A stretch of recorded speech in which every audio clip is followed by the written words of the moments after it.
ዴንማርክ አሁስ ከተማ አውሮፓ ላይ ሆነው በሺዎች በሚቆጠሩ ማይሎች ርቀት ላይ ባይነ ህሊናቸው ሁሌም የሚያስባት ትውልድ ሀገር ያላቸው ኢትዮጵያና ትውልደ ኢትዮጵያውያን በዴንማርክ አሁስ ከተማ ላይ በመሰረቱ የታላቁ የኢትዮጵያ ህዳሴ ግድብ ግንባታ አስተባባሪ ምክር ቤት አማካኝነት የአሁስ ከተማ ቅዝቃዜ ሳግዳቸው ያሉበት የቦታ ርቀትን ሳይከለክላቸው አንድ ላይ ሆነው ስለ አንድ ሀገራቸው ሊመክሩ በጋራ ተገናኙ።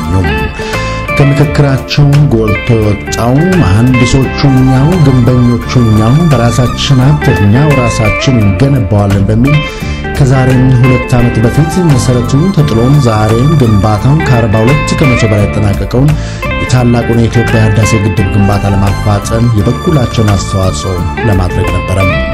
በአሁስ ከተማ ነዋሪውን ኢትዮጵያና ትውልደ ኢትዮጵያውያን በስዊድን የሚገኘው የኢትዮጵያ ኤምባሲም በዚሁ ስለ ግድቡ የቦንድ ግዢ መድረክ ላይ እንዲገኙ ጥሪያቸውን በማቅረባቸው በስዊድንና በኖርዲክ ሀገሮች የኢትዮጵያ መንግስት ባለስልጣን አምባሳደርና ልዩ መልእክተኛ አምባሳደር ወንሸት ታደሰም የተመራው ኤምባሲው በአሁስ ከተማ ኢትዮጵያና ትውልደ ኢትዮጵያውያን ባቀረቡለት ጥሪ መሰረት በመካከላቸው ተገኝቷል።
በአሁስ ዴንማርክ ከተማ የታላቁ የኢትዮጵያ ህዳሴ ግድብ ግንባታ አስተባባሪ ምክር ቤት ሰብሳቢ አቶ ዘውዱ ተክሉ በዕለቱ ባደረጉት ንግግርም በአሁስ ዴንማርክ የሚኖሩ ኢትዮጵያና ትውልደ ኢትዮጵያውያን በህዳሴው ግድብና በኢትዮጵያ የተለያዩ የልማት ስራዎች ላይ ተሳትፎ በማድረግ ለሀገራቸው እድገት የበኩላቸውን አስተዋጽኦ በማበርከት ላይ መሆናቸውን ገልጸው በተለይም ለግድቡ ግንባታ የሚሆን ገቢን በማሰባሰብ ሂደት ግንባር ቀደም ደራሽና ያለማቋረጥ ተሳትፎ አድራጊ መሆናቸውን አመልክተዋል።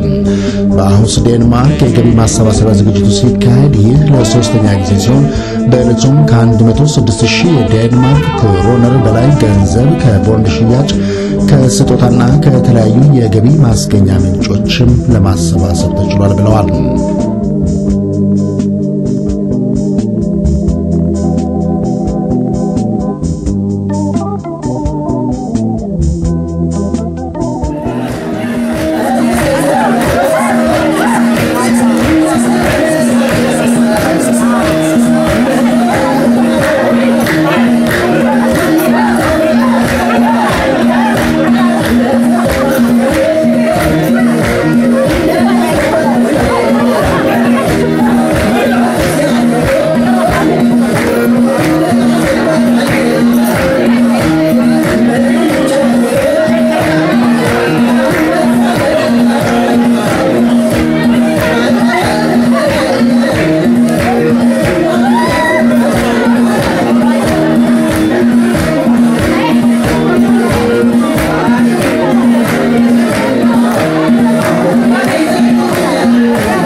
አሁስ ዴንማርክ የኢትዮጵያ ሶማሌ ማህበረሰብ ተወካይ አቶ መሐመድ ዑመር ማህበረሰባቸውን በመወከልም ባስተላለፉት መልእክታቸው በመጀመሪያ ጉምና በረዶ ሳይበግራችሁ በዚህ ቀዝቃዛና ውርጫማ አየር ከርቀት ተጉዛችሁ በመሃላችን የተገኛችሁትን ክብርት አምባሳደር ወይንሸት ታደሰና የተከበራችሁን የኤምባሲው ባልደረቦችን እንኳን ወደ ኦሩስ ከተማ ዴንማርክ በደህና መጣችሁ ስንል እጅጉን በጣም የላቀ ደስታ ይሰማናል። ይህ ጉብኝት ከወገን ጋር ቀርቦ በአካል መገኘት የበለጠ ትስስርና ዜጎችን የበለጠ እንዲተጉና በአገራቸው ሁለንተናዊ ልማት እንዲሳተፉ ከማደፋፈሩም በላይ አለኝታችሁን በይፋ የሚያጎላ ከመሆኑም ሌላ የተጣለባችሁን ለወገን ደራሽነታችሁን ኃላፊነታችሁን ጭምር የሚያሳይ ምስክር ነው። በድጋሚ እንኳን ወደ ኦሩስ ከተማ ዴንማርክ በደህና መጣችሁ ስል ወደር የሌለው ደስታ ይሰማኛል። በጥሞና ስላዳመጣችሁኝ በጣም አመሰግናለሁ።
በስዊድንና በኖርዲክ ሀገሮች የኢትዮጵያ መንግስት ባለሙሉ ስልጣን አምባሳደርና ልዩ መልእክተኛ አምባሳደር ወይንሸት ታደሰም የዕለቱ የክብር እንግዳ በመሆን በመድረኩ ተገኝተው የሚከተለው ንግግር አድርገዋል።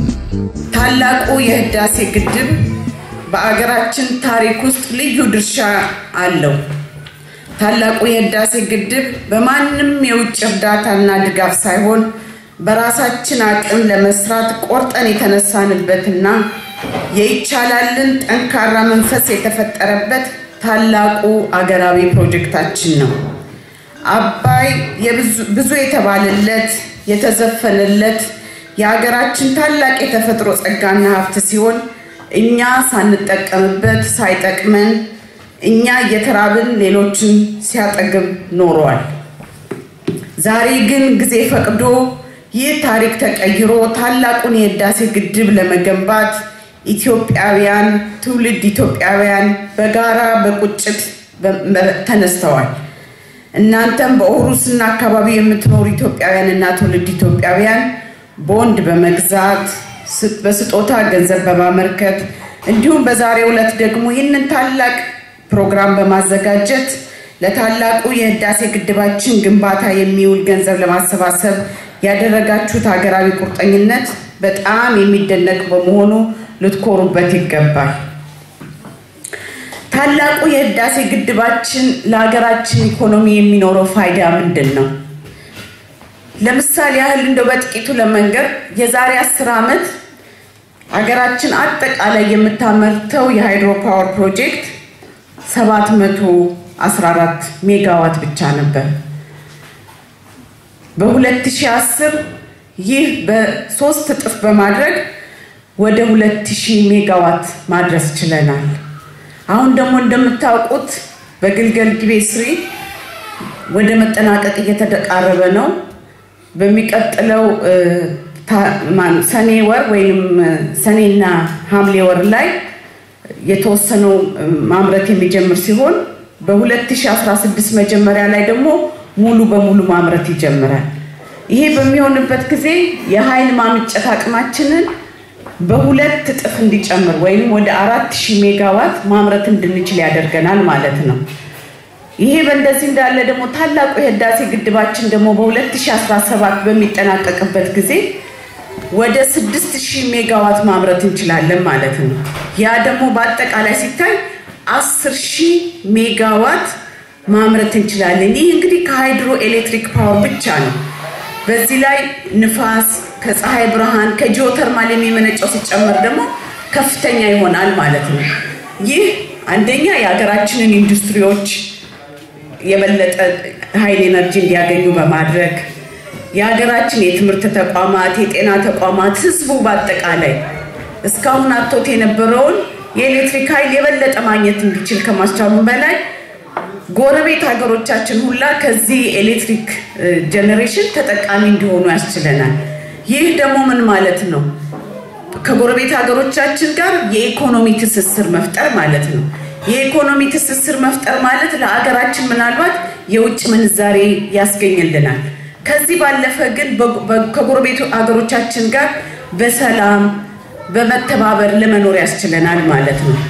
ታላቁ የህዳሴ ግድብ ግን ከኃይል ማመንጨት ባሻገር ግድቡ ተገንብቶ ሲያልቅ ወደ 240 ኪሎ ሜትር የሚሸፍን ሐይቅም ይመሰረታል ማለት ነው። ሐይቅም ይገነባል ማለት ነው። ይህ ሐይቅ ደግሞ ማለት ለቱሪስት መስህብ የሚሆን ነገር ለማዘጋጀት ይረዳናል። ከዛም በተጨማሪ ደግሞ የአሳ ሀብት ልማት ለማርባት ይረዳናል። ከዛ በተጨማሪ ደግሞ በአካባቢው ላሉና ከሌሎች ቦታ ለሚመጡ ኢትዮጵያውያን የሥራ እድል ይፈጥራል ማለት ነው። ስለዚህ ዛሬ የምታደርጉት ለህዳሴው ግድብ የምታደርጉት የገንዘብ አስተዋጽኦ የገንዘብ ድጋፍ ምን ያህል ጠቀሜታ እንዳለው ማየት ይቻላል ማለት ነው። በመሆኑም እንደምታውቁት በአሁኑ ጊዜ የግድቡ ግንባታ ሂደት በተጠናከረ ደረጃ እየተካሄደ ሲሆን የግንባታው 42% ተጠናቋል። በገንዘብ ማሰባሰቡም ሂደት እንዲሁ የህዝቡ ተሳትፎ በከፍተኛ ደረጃ እየተጠናከረ ሲሆን 8100A ከሚለው የማሰባሰቢያ ስልት ጀምሮ የተለያዩ ስልቶችን በአገር ውስጥም ሆነ እንዲሁም በውጭ በአገር ውስጥ የሚገኙ ኢትዮጵያውያን ትውልድ ኢትዮጵያውያን በውጭ የሚገኙ ትውልድ ኢትዮጵያውያን እንደዚህ የበኩላቸውን አስተዋጽኦ በማበርከት ላይ ናቸው። ስለሆነም እናንተም እስካሁን እንዳደረጋችሁትና በዛሬው ዕለትም ያደረጋችሁት እንደምትገኙት ለግድቡ ግንባታ የምታደርጉትን ድጋፍ የበለጠ አጠናክራችሁ እንድትቀጥሉ በዚህ አጋጣሚ ጥሬን ለማስተላለፍ እወዳለሁ።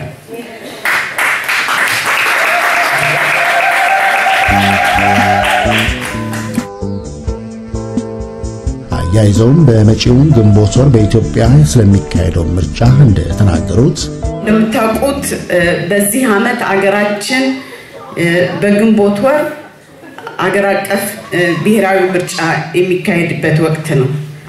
ስለሆነም ምርጫው ሰላማዊ፣ ፍትሃዊ፣ ነፃና ዲሞክራሲያዊ ለማድረግ መንግስት ያለውን ቁርጠኝነት አስታውቋል። በተለይም ሀገራችን በዲሞክራሲ ባህልና ሂደት ውስጥ ጀማሪ እንደመሆኗ መጠን የዲሞክራሲ ባህል እንዲጎለብት መንግስት የበኩሉን አስተዋጽኦ ለማበርከት ከምን ጊዜውም በበለጠ በቁርጠኝነት የተነሳ ሲሆን በተመሳሳይም የተቃዋሚ የፖለቲካ ፓርቲዎች በሀገራችን የዲሞክራሲ ባህል እንዲጎለብት የበኩላቸውን አስተዋጽኦ ማድረግ ይጠበቅባቸዋል።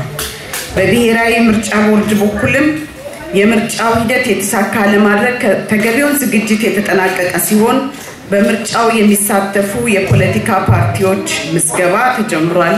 ያው እንደሰማችሁት በተለያዩ የዜና ማሰራጫዎች በትናንትናው ዕለት ደግሞ የመራጮች ምዝገባ በሀገር አቀፍ ደረጃ ተጀምሯል። ስለሆነም በዚህም ረገድ መረጃ እንዲኖራችሁ ለማድረግ ነው። በየጊዜውም ደግሞ በኤምባሲው ድረገጽ ላይ የሀገራችንን ብሔራዊ ምርጫ በተመለከተ መረጃዎችን እየጫንን እናሳውቃችሁ ይሆናል። በመጨረሻም እንግዲህ ይህንን ዝግጅት ላዘጋጃችሁ የአህሩስና አካባቢው ለምትገኙ የኢትዮጵያ እና ትውልድ ኢትዮጵያውያን አስተባባሪዎች ምስጋናዬን እየገለጽ የህዳሴው ግድብ የገቢ ማሰባሰቢያ ፕሮግራም የተሳካ እንዲሆን መልካም ምኞቴን እገልጻለሁ። አመሰግናለሁ።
እንደጀመርነው ጨርሰዋለን በሚል መርህ ታላቁን የኢትዮጵያ ህዳሴ ግድብ ለመገንባት የሚያስችለውን ገንዘብ ኢትዮጵያን በራሳችን አቅም ለማጠናቀቅ እያበረከቱት ላለው ጥረት በአሁስ ዴንማርክ የተካሄደው የገቢ ማሰባሰቢያ ስነ ስርዓት አንድ ማሳያ ነው።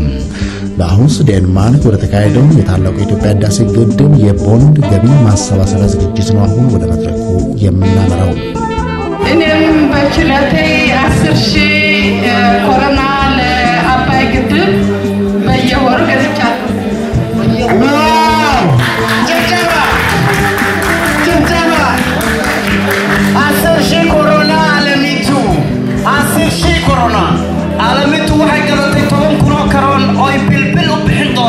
تاسو معناه أي تاي إن هي ممكن مثلا ترتديه بحيث أن لكن وحوي طوب ويقويسي صعب متيسر أسرج لا لا يترو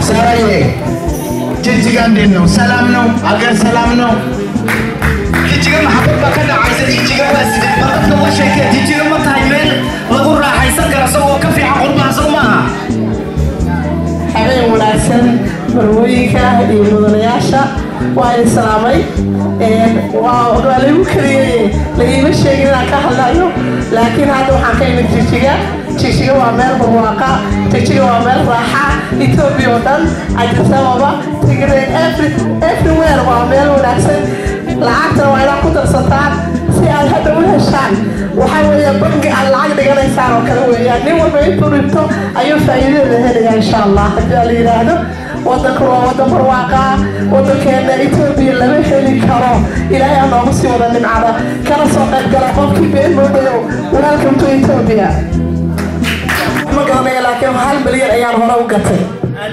مليون كذي جالك أهم بفي سارة 1 مليون إثيوبيا من نجازات زمرات وتورو أجمع تقولك 1 مليون بهذا كاركو كذا تسار ولا وقع تعال صعب يا شيء إحنا نتناقر نترات جيجيكا نبرت شزاري ولا تور عندور منام بقدم لي متاجو جيجيكا من أي تالي شرب شال ونوم تال من البيئة تيجوات يملث جون دو يملث لنا ينقر ساري دالتو جيجيكا بس مولاو إثيوبيا يتكاد سالوا جمرو ياندو بوتا إثيوبيا ينتهي كتماوات بومولو በደስታ የደረሱት እና በሙሉ በጣም ደስ ብሎኛል ወራገሬ መመለሴ በጣም ደስ ብሎኝ ነበር ለወደፊትም ተመልሼ ወደ ሄዳለሁ ለእናንተም እዛ ለሀገራችሁ ቦንድ ገዝታችሁ ከሀገር ከህዝባችሁ ጋር አንድ መሆን አለባችሁ አለች ሳራ ጨብጨባ አያን ነው ወይ ገበሬሳ አያን ትገዛለች ኤምሳ ሁለት አያን ነው ስሟ አያን كيسي أيان كيسي أجل تقولك سوري فوتو كنا شادي سوري ني يا سنتبرنا أيان كيسي أنا وحويزو فدقي ويهي ويبي ركنا كرام بيكو عنكو قاعدة إنا كوكالتو هنا تشيكورنا أيان أترجلات صعب ويحتفت أيان صعب أيان كيسي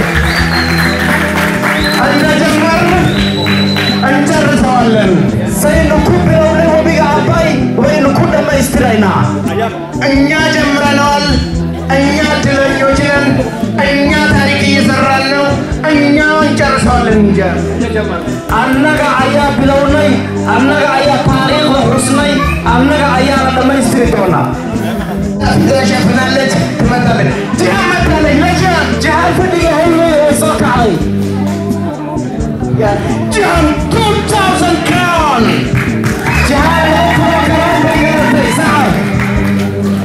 Jam 2,000 corona ገሳለች ወጣት ልጅ አገሬን ህዝቤ ከድህነት ይውጣ جهان waxay kamid tahay muwaadiniinta halka fadhiya ee yiri muwaadiniinta ee yiri dalkeena aan ka saarno saboolnimada ayay kamid tahay ከፈለግን እኛ አባይን ዛሬ ገድበነው እናድራለን ቅንነቱ ብቻ ነው የሚያስፈልገን አዎ አልፈርሐት بالهو በሪሰናይና ኢነሮ ሙዋድኒመደና ተሰይና ሰው እየመጣ ነው አላውቅም ማነው ስሙ ሱሌኻ መንገድ ላይ ናት ሱሌኻ ሸሪፍ ሱሌኻ መንገድ ላይ ናት ጨብጨባ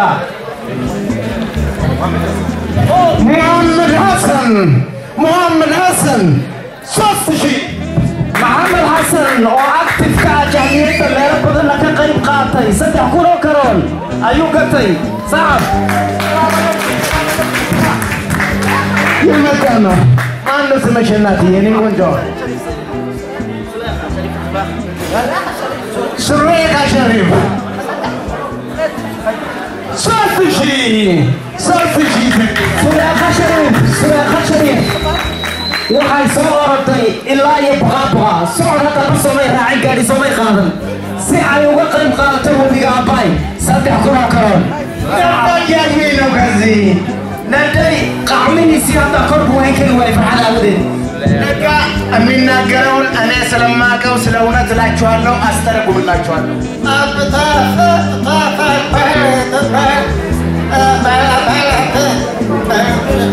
أمسشي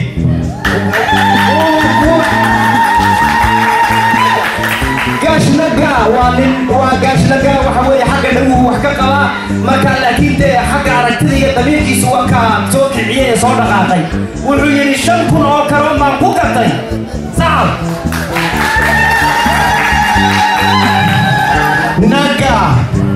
نجا سلابي وستو يالون نتناقرو نجا مستشي أتفنا اللولان لنجاني بكامي تبتوانا مفلقو نجا يسكول اللي مقرر عنكو عملينو حانتنا قدام وطريقي سوحي وين وصوقع يصعبو مطيسين وصعب يصعب كله نجا من ناقر يشلم نجا شخصي هذا معها نجا قلنته قل لبمرنته قل تبتعينته قل كان دواتو قرار تسرع مواطن بديسا لابتيسا يسدو تمعسني يسدو صاران دريما يوردني هذه أيوب تعالى وحوي أيوب فكريا وأنا عون عافمات قبل مركز سيدا كان لو يرادو أنت المقال كعيني هذا الكا عون سموت سناكر سنت شيبر دمي سنت سناكر أنا أقوالله أنا الردوالله أنا نقرأشوالله أنا أم تشيعي أنا أفكار كريسة أنا مقلي كرامر بوسي وشيعي يوم تارا شرب بوينو مقع عربي وأنا فرحت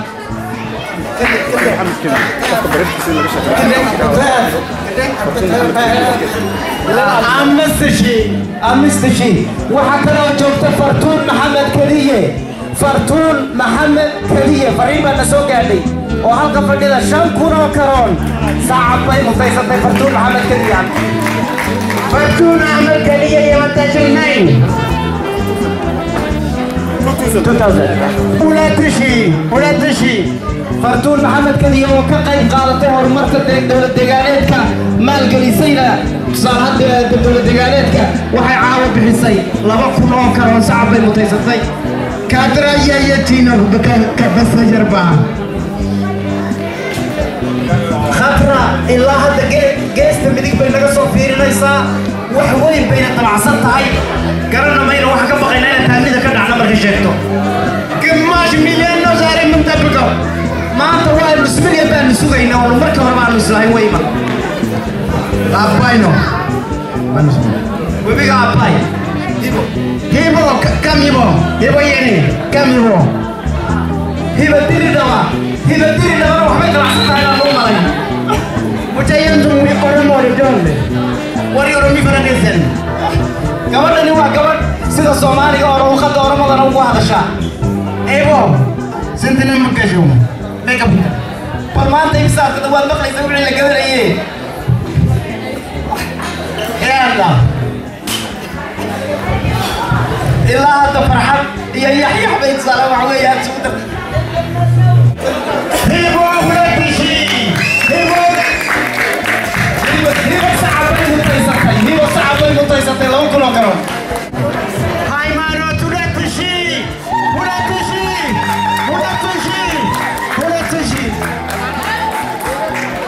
إثيوبيا زارينا عالمي زارينا عالمي زارينا نامت ساماري عندي شي كورونا أتجولت أزيد عليك تاجم جوا ماذا دانيال يجينو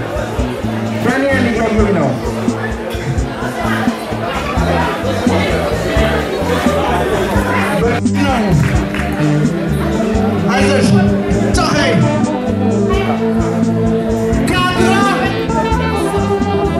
بقولات لي جيسون هاي كورونا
ዝግጅቱ አሁንም ቀጥሏል።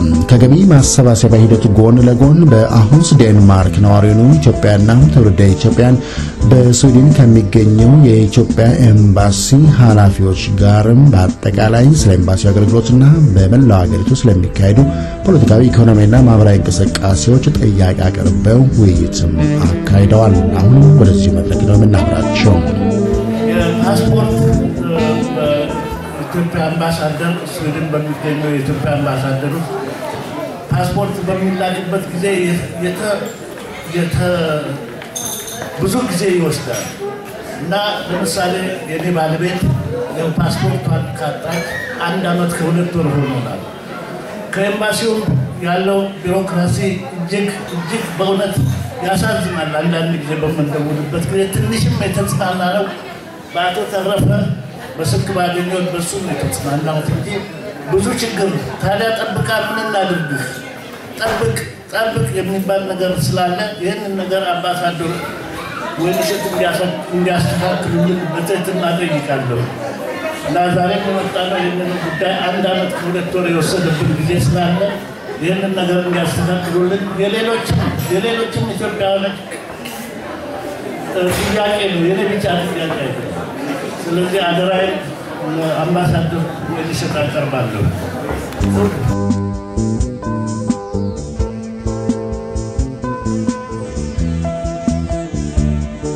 አንደኛ ፓስፖርት ላይ ያለው ችግር በአንድ ኤምባሲ ወይንም በአንድ ቦታ የሚጠናቀቅ አይደለም። ኤምባሲው አንድ ባለ ጉዳይ ወይም አንድ ኢትዮጵያዊ የፓስፖርት እድሳት ጥያቄ በሚያቀርብበት ጊዜ ወይንም አዲስ ፓስፖርት ለማውጣት ጥያቄ በሚቀርብበት ጊዜ መረጃዎቹን ሰብስቦ በተገልጋዩ ወይንም በኢትዮጵያዊው የተሞላውን ፎርም ኮፒ ማስረጃዎችን ኢትዮጵያዊነትን የሚገልጹ ማስረጃዎችን አሻራ የክፍያውን ማስረጃ በሙሉ አያይዘን ለኢሚግሬሽን ነው የምንልከው። ኢሚግሬሽን ነው ከዛ በኋላ ፓስፖርቱን ሰርቶ ወደኛ የሚልክልን ማለት ነው። እንግዲህ እኛ ጋር ምናልባት በጣም ቢበዛ 10 ቀን ነው የሚቆየው። ምክንያቱም ዲፕሎማቲክ ፓውች ጠብቀን ነው የምንልከው እና በተቻለ መጠን 10 ፓስፖርት ያህል ጥያቄ ከመጣልን ዲፕሎማቲክ ፓውቹን እንልከዋለን ማለት ነው። ስለዚህ ያ በዲፕሎማቲክ ፓውች የሄደው ሰነድ ደግሞ ከውጭ ጉዳይ ወደ ኢሚግሬሽን ይሄዳል። ኢሚግሬሽን ደግሞ የደረሰውን መረጃ ይዞ ፓስፖርቱን ፕሮሰስ አድርጎ መልሶ ወደ ኤምባሲው ይልካል ማለት ነው። እንግዲህ በአንድ መስሪያ ቤት የሚያልቅ ስራ ሳይሆን የቅብብሎሽ ስራ አለ። ስለዚህ በዚህ መሀል አንዳንድ ጊዜ የመረጃ ልውውጡ ላይ ክፍተቶች ይታያሉ። ሁለተኛው ግን ዋናው ችግር በፓስፖርት ጥያቄ ዙሪያ የሚታየው አሻራ ነው። አሻራ በደንብ በማይታይበት ሁኔታ ሲሰጥ ኢሚግሬሽኖች እንደገና ይመልሱታል። ስለዚህ የመመላለሱ ጊዜ በጣም ይራዘማል። ስለዚህ የመመላለሱን ጊዜ ያራዝመዋል ማለት ነው። አሁን ግን ይህንን አሰራር በተቻለ መጠን እንደው በአጭር ጊዜ የሚከናወንበትን በጥራት የሚከናወንበትን ሁኔታ ለማመቻቸት ብዙ እንቅስቃሴዎች እያደረግን ነው። አንደኛ ኤምባሲያችን ውስጥ ያለውን ቢሮክራሲ በጣም ይቅርታ መቼም እኔ በቢሮክራሲ ስንጠየቅ ራሱ የሚያሳፍር ነው። እንደ ተቋም ቢሮክራቲክ ናችሁ ሲባል ያሳፍራል እና እኔ ምንድነው ለማለት ፈልገው እንግዲህ እኔ ከመጣሁ 1 ዓመት ሆኖኛል። ባለፉት 1 ዓመቶች በቆየንባቸው 12 ወራት ገደማ አሰራራችን የተሻለ ለማድረግ በጣም ብዙ እርምጃዎች ወስደናል። በመጀመሪያ ደረጃ የስራ ሰዓታችን ቀደም ሲል ግማሽ ቀን ነበረ። ጠዋት ብቻ ነው የፓስፖርት የቪዛ ወይንም የቆንስላ ጉዳዮችን አገልግሎት የምንሰጥ የነበረው። አሁን ያንን በማራዘም እስከ ከሰዓት በኋላ እስከ 15:30 ድረስ ይህንን አገልግሎት እንሰጣለን። ሁለተኛ ከዚህ ቀደም እዛ አካባቢ የሚሰሩት ሰዎች በጣም ትንሽ ነበሩ። አሁን ግን ተጨማሪ የሰው ኃይል በማምጣት ስራውን የበለጠ ውጤታማ አድርገን በፈጣን አገልግሎት የምንሰጥበትን ሁኔታ ለማሻሻል ሞክረናል። ሌላው ሶስተኛው ደግሞ በአገልግሎት አሰጣጥ ዙሪያ በተለይ አገልግሎት አሰጣጡ ላይ የሚሰሩ ሰራተኞች ተገልጋዮችን የሚያጉላሉበት ሁኔታ ካለ ተገልጋዮቹ ቅሬታቸውን እንዲያሰሙ የቅሬታ ሳጥኑን አዘጋጅተናል። ስለዚህ ማንኛውም ተገልጋይ እዛ አካባቢ አገልግሎት የሚሰጡ ሰራተኞች አላግባብ የሆነ ማጉላላት የሚያደርስበት ጊዜ ቅሬታውን ሞልቶ እንዲሄድና እኛም ደግሞ ተገቢውን እርምጃ ለመውሰድ እንዲያግዘን ያንን ፊት ዘርግተናል ማለት ነው። ከዚህም አልፎ ግን ምናልባት ቅሬታው ካልተፈታ እኔን ማናገር እንዲቻል ሮብ ከሰዓት በኋላ ለባለ ጉዳይ ክፍት አድርገናል። ሮብ ከሰዓት በኋላ ባለ ጉዳዮችን ብቻ ነው የምቀበለው፣ ሌላ ስራም አልሰራም። ስለዚህ ቀድሞ ቀጠሮ ከተያዘና መጥቶ እኔን ለማነጋገር ቅሬታ ካለው በተለይ በአገልግሎት አሰጣጣችን ላይ መቼም ጊዜ በራችን ክፍት ነው ማለት ነው። ስለዚህ በዛ መልክ እንግዲህ ቢሮአችን አካባቢ የነበረውን የቢሮክራቲክ አሰራር ለማጽዳት ሞክረናል ማለት ነው። አሁንም 100% ጠፍቷል ማለት አልችልም። ምናልባት አንዳንድ ክፍተቶች ሊኖሩ ይችላሉ፣ ግን ለማስተካከል ዝግጁ ነን እና ይህንን ደግሞ ለማድረግ የምትረዱን እናንተ ናችሁ። ምክንያቱም እናንተ ስለሆናችሁ ተገልጋዮቻችን እነዚህ ክፍተቶች አሉባችሁ፣ እነዚህ ችግሮች አሉባችሁ፣ በዚህ መልክ አስተካክሉ ስትሉን ያንን ተቀብለን ለማስተካከል ዝግጁነታችንን ቃል ለመግባት እወዳለሁ በዚህ አጋጣሚ። አሁን የእርሶ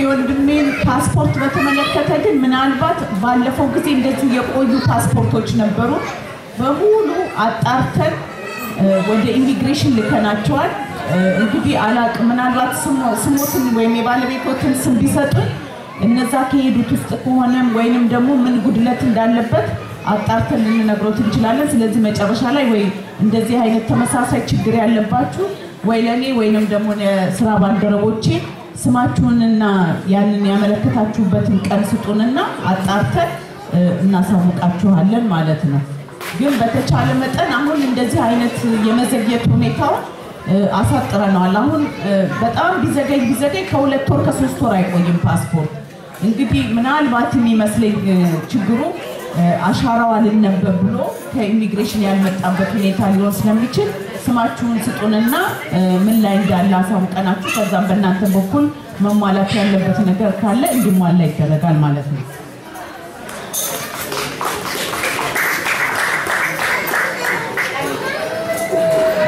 ሌላው በሀገራችን ያለውን ልማት በተመለከተ የተሰጠ አስተያየት ነው ትክክለኛ አስተያየት ነው እንግዲህ እንደምታውቁት የሀገራችን እድገትና ልማት ከጊዜ ወደ ጊዜ በጣም በተጠናከረ መልኩ እያደገ እየሰፋ የሄደበት ሁኔታ ነው ምናልባት ከዛሬ 10 እና 15 ዓመት በፊት ኢትዮጵያን የሚያውቃት ዛሬ ሌላ ኢትዮጵያ እንደሆነች መገንዘብ ይቻላል በሀገራችን በትምህርት በጤና በተለያዩ የማህበራዊ መስኮች የመሰረተ ልማት ግንባታ የኢኮኖሚ አውታሮች መጠነ ሰፊ ኢንቨስትመንት ተደርጓል መጠነ ሰፊ ስራዎችም ተከናውኗል ስለዚህ የሀገራችንን እድገት በአንድ ከተማ ወይም በአንድ አካባቢ የተወሰነ አይደለም ሁሉንም ከተሞች በተለይም ደግሞ ታዳጊ ክልሎችን ላይ በማተኮር ሰፊ የልማት እንቅስቃሴ እየተካሄደ ነው ስለዚህ የሶማሌ ክልልም ከነዚህ ከታዳጊ ክልሎች አንዱና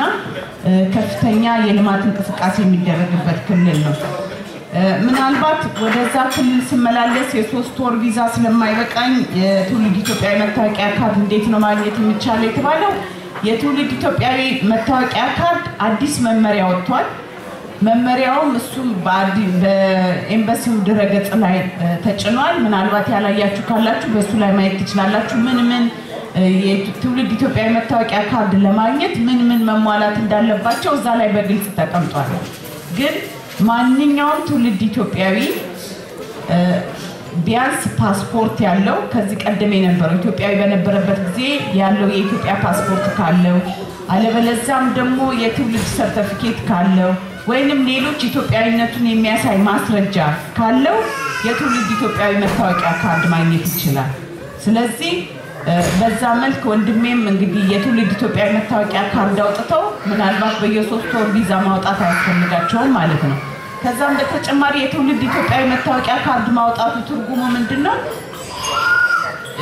የሌላ ሀገር ዜግነት የወሰዱ ኢትዮጵያኖች ቀደም ሲል በትውልዳቸው ኢትዮጵያዊ የነበሩ አሁን ግን ዜግነታቸውን የቀየሩ ኢትዮጵያኖች እንደማንኛውም ኢትዮጵያ በአገር ውስጥ በልማቱ ላይ መሳተፍ ይችላሉ ማለት ነው እንደ ውጭ ሀገር ዜጋ አይቆጠሩም እንደ ሀገር እንደ ኢትዮጵያዊ ነው የሚቆጠሩት ማለት ነው ስለዚህ ለዛም ስለሚረዳቸው የትውልድ ኢትዮጵያዊ መታወቂያ ካርዱን ማውጣቱ ጠቀሜታ አለውና እንግዲህ የሚያስፈልገውን መሟላት ያለባቸውን ነገሮች ያው ከድረገጻችን ላይ ታዩና በዛ መሰረት አመልክታችሁ ማውጣት ይቻላል ማለት ነው ሌላው የዲያስፖራውን የጋራ መኖሪያ ቤት ግንባታ በተመለከተ እንግዲህ መጀመሪያ ፕሮግራሙ ሲታሰብ በአዲስ አበባ ከተማ ብቻ ነበር ለመጀመሪያ የታቀደው በኋላ ግን አብዛኛው ኢትዮጵያዊና ትውልድ ኢትዮጵያዊ በመጣበት ክልልም እንደዚሁ ተመሳሳይ የጋራ መኖሪያ ቤት ግንባታ ለማድረግ ጥያቄ ስላቀረበ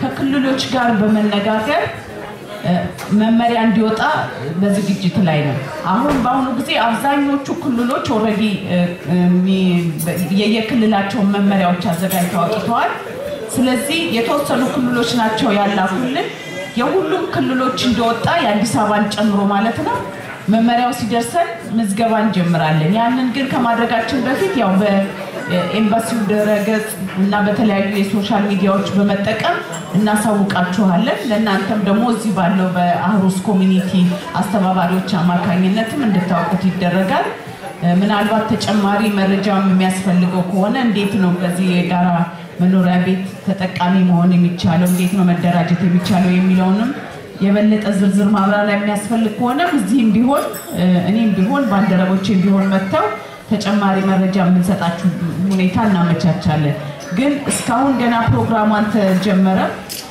በቅርቡ እንደሚጀምር ነው የምንጠብቀው ይሄ መመሪያው እንደደረሰ ያው በድህረ ገጻችን ላይ እንጭነዋለን በሱ ላይ የተከታተላችሁ የሚያስፈልገው እናሟላለን ማለት ነው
እንግዲህ በአሁንስ ዴንማርክ ለሶስተኛ ጊዜ የተካሄደውን የታላቁን የኢትዮጵያ ህዳሴ ግድብ የቦንድ ሽያጭ ስነ ስርዓት በማስመልከት ያቀናቀርነው ዝግጅት የሚመስላል ስለተከታተላችሁ እናመሰግናለን። መሰናዶው በዚያ በቃ መልካም ጊዜ ነው።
ጀመረኝ እንግዲህ ጀመረኝ ናፍቆት ጀመረኝ ደረሰ ሰዓቱ አንተን አትሂደኝ ናፍቆት ጀመረኝ